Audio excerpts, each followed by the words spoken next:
Do you know who I am? I ran into my sister who stole my doctor fiancé over a decade ago. As soon as we saw each other, she and her husband, who married a poor person, looked down on me. When my husband stood up for me, Ronnie, with a condescending look, said this to us. My husband, faced with my sister and her husband's disdain, retorted, "And who do you think I am?" In response, they laughed mockingly and hurled more insults at us, calling us poor. Ignoring my sister and her husband, we left the lounge, unable to hide our smiles.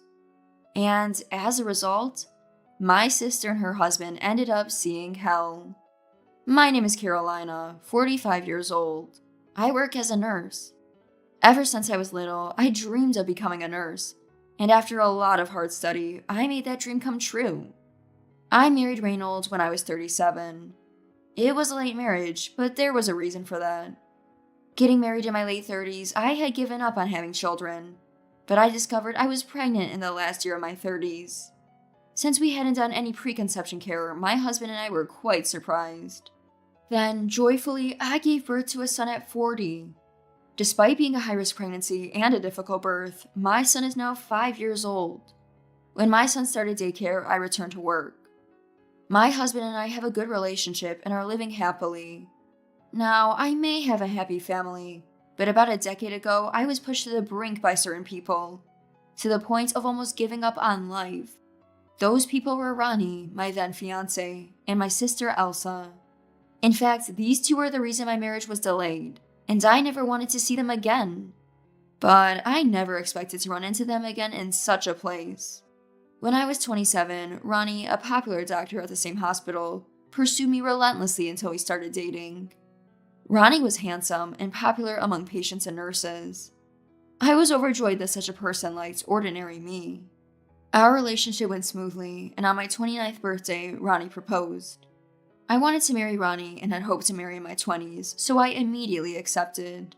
Congratulated by colleagues and supervisors, I was at the peak of happiness.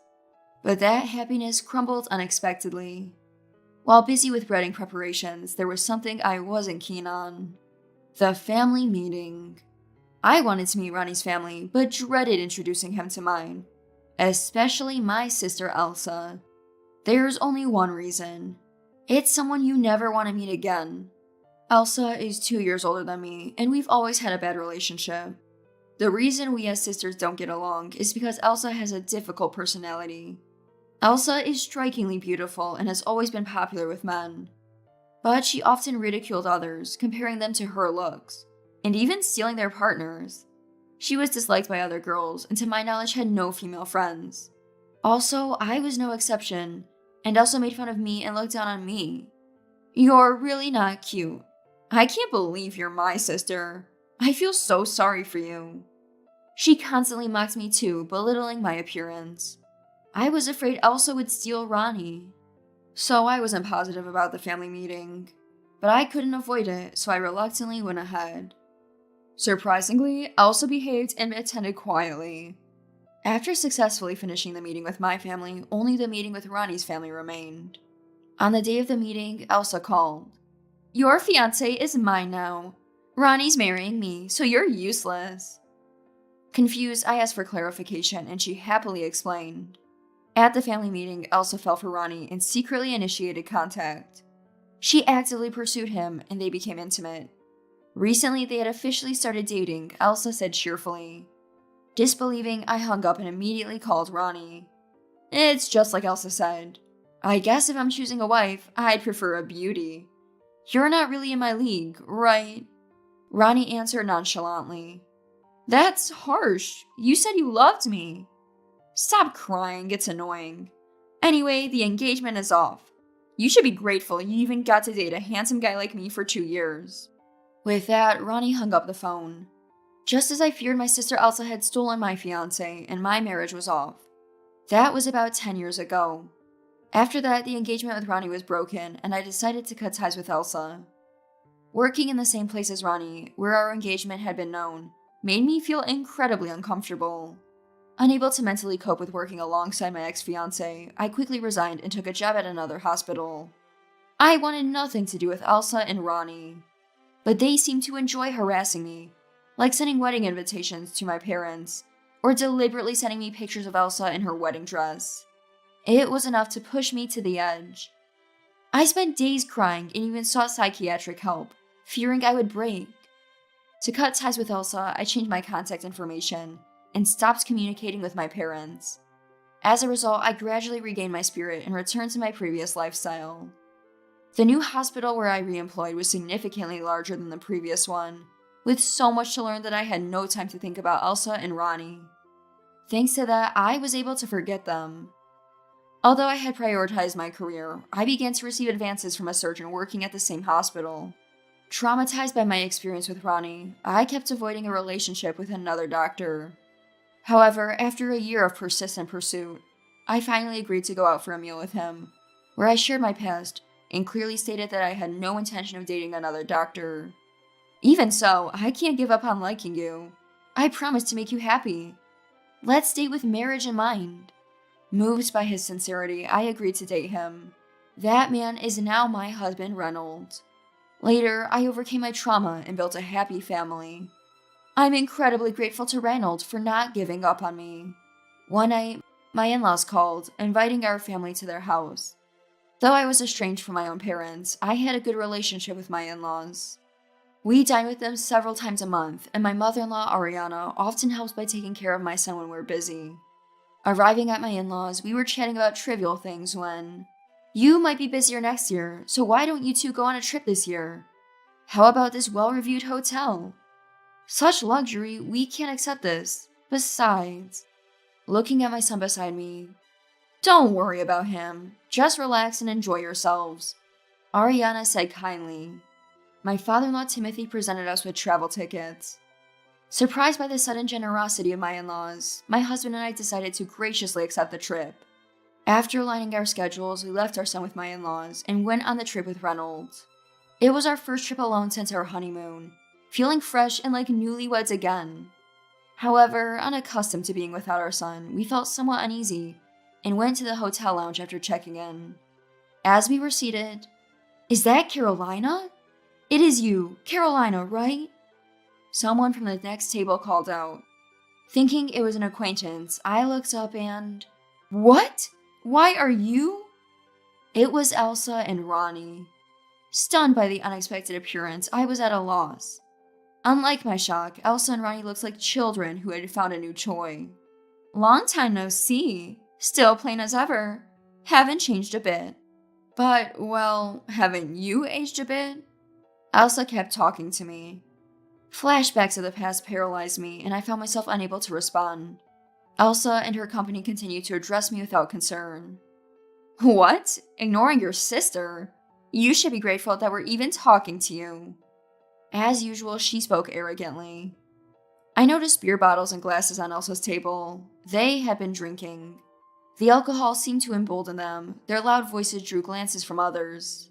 "Carolina, are you—" Noticing my distress, Reynolds asked, and I nodded slightly.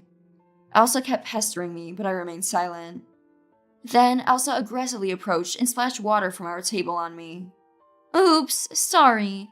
I thought you were sleeping since you didn't reply, so I wanted to wake you up, but my hand slipped. You look even uglier when wet. Can't bear to look."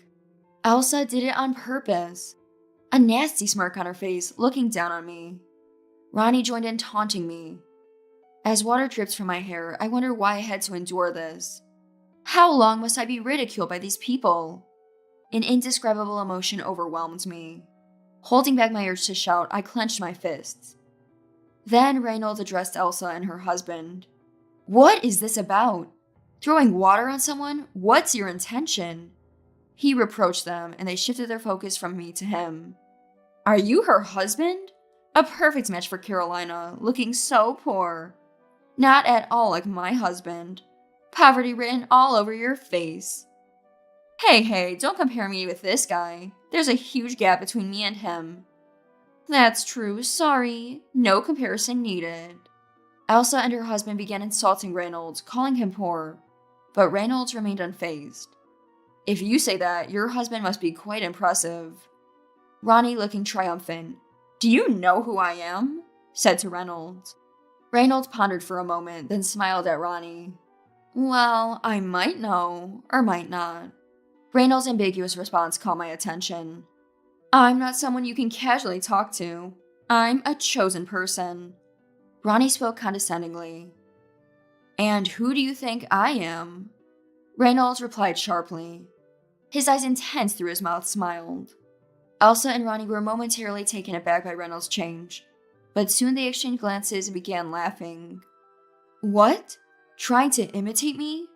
Unlike you, I'm a celebrity. A poor man trying to compete with my husband? You're 100 years too early. My husband is a famous doctor, even appears on TV. Elsa and her husband bragged. Apparently, Ronnie left the previous hospital and was working at a new one, gaining some popularity as a handsome doctor on medical TV shows. I didn't watch TV much, so I was unaware, but Reynolds seemed to know. I had noticed people glancing over, likely recognizing Ronnie. Ronnie continued boasting about his hospital and position. Hearing the hospital's name, I realized something. Just that hospital is... As I began to speak, Reynolds gestured for me to be quiet. I immediately closed my mouth. So you see, our worlds are different. You poor people probably stretched your budget to stay at this hotel, but you're out of place here. Elsa said that and then started hurling insults at us, calling us poor. Ronnie followed, cursively insulting us. I wondered if it was alright for someone on TV to act like this. Fed up with Elsa's relentless verbal abuse, we left the lounge without ordering anything, as if fleeing. We could still hear Elsa and her company's voices behind us, but ignored them and returned to our hotel room. Back in the room, I detailed to Reynolds about my broken engagement with Ronnie and my strained relationship with Elsa. As soon as I finished, Reynolds became even angrier at Elsa and her husband. Seeing Reynolds, my own pent-up anger towards Elsa surged forth. I could bear being ridiculed myself, but not them mocking Reynolds. My anger intensified. I saw this meeting as a fateful opportunity. I resolved to take thorough revenge on Elsa and her husband. When I expressed my desire for revenge, Reynolds immediately agreed to help. We began to devise a plan to corner Elsa and her husband. Time passed and it was dinner time. Reynolds and I headed to the hotel's restaurant. The hotel was reputed for its delicious food, and we were looking forward to it. The meal exceeded our expectations, leaving us both deeply impressed. As we enjoyed our dessert, the last people we wanted to see showed up. But unlike before, I was a bit eager to meet them. Elsa, seeing us, said nastily, "Isn't that the poor couple who ran away? I told you you're out of place here. Leave this hotel already." Her words were dripping with malice. Though our pleasant meal was ruined, I felt different from before. Facing Elsa, I said, "Our lovely meal is ruined, all thanks to someone." Elsa's eyes widened in shock at being talked back to. The retort must have made her very angry. She turned red with anger. "You! How dare you talk back to me? You poor thing, don't defy me. Know your place." She started yelling loudly. Elsa continued to insult us and create a scene. Ronnie, perhaps emboldened by alcohol, joined her in hurling insults. Their language was unbefitting a doctor, to say the least. The couple caused such a commotion that the staff had to intervene, but they responded arrogantly to the staff. "Stay out of it, outsider." Possibly tipsy, Elsa even pushed one of the staff members. She laughed as the staff member fell, displaying a lack of humanity. Elsa keeps bragging about her husband being great, but he's just on TV, right? Besides, it's your husband who's great, not you. Stop making such embarrassing boasts. Shut up, you're just jealous because your husband isn't praiseworthy. That's why I hate dealing with lowly people. I have plenty to praise about my husband. If we're talking levels, I think my husband is above Ronnie. I told Elsa and her husband that, and they burst out laughing as if they thought I was insane. So I decided to reveal a certain fact to Elsa and her husband. You know, Ronnie, you should at least remember the name of the director of your hospital, especially if you hold a position there. I said this, and the couple seemed confused by my words. There's no way we'd fall for such a lie. The next director of our hospital is already decided to be the current director's son, who's currently training at another hospital. They said this to us. Then, looking at Reynolds' face. With that face, being a doctor is impossible. Stop lying. Elsa laughed and pointed. How incredibly rude. My husband's name is Reynold. As I said his name, Elsa's attitude remained unchanged, but Ronnie's face turned pale. He finally realized the mistake he had made. Elsa continued to mock us, but then... Elsa, stop! What Carolina is saying is true, Ronnie muttered softly. Hearing this, huh? Elsa whispered in shock. The truth is, Reynolds is the successor to the hospital where Ronnie works, and it's already decided he will be the next director. This was known among the staff with positions, but not his face, so Ronnie was unaware. As Ronnie said, Reynolds was currently working as a surgeon at a hospital owned by Timothy's acquaintance. I work as a nurse at the same hospital, and Timothy recently expressed his desire to entrust the hospital to Reynolds, who will become deputy director next year. I also plan to resign from my current hospital and rejoin Reynolds' new hospital to support him closely. Upon hearing this, Ronnie began to tremble. It can't be. You're the next director? He murmured. The man he had been mocking as poor was the son of the director of the hospital he worked at. No wonder he turned pale. You may be recognized for your skills, but when I become the director, I have no intention of employing someone with your lack of ethics. Also, I will be reporting this incident to Dad. Reynolds said this, and Ronnie, changing his attitude completely from before, began to apologize. Elsa looked on in shock as Ronnie repeatedly apologized. Stop standing there and apologize too. Apologize for your rude behavior just now. Ronnie urged Elsa to apologize as well. However, Elsa, instead of apologizing, turned to me. So, you're going to be the director's wife in the future? I answered that technically, yes. Honestly, I have no intention of acting superior as the director's wife. I plan to continue my nursing career. Learning that I would be the future director's wife, Elsa suddenly exclaimed, Then I should remarry your husband for a secure future. Give Ronnie back to you, and you give me your husband. A beauty like me suits the role of a director's wife better. Elsa said something outrageous. Angered by her words, Enough already. Don't treat people's husbands like objects. I don't know how overrated you think you are. You're just an ordinary woman now, right? Relying on beauty to attract men works maybe until your 30s. I calmly retorted to Elsa. Elsa, not expecting to be countered, was taken aback. Then Reynold laughed mockingly. I'd refuse even if paid. Elsa's face showed shock. She probably never imagined being disliked by a man. Thinking she could always stay young and beautiful was a big mistake. But you two are going to be busy now. No time to worry about being a director's wife. What do you mean by that? Well, a TV doctor causing such a scene is bound to end up on the internet, right? I've seen people filming with their phones. You'll be busy dealing with that.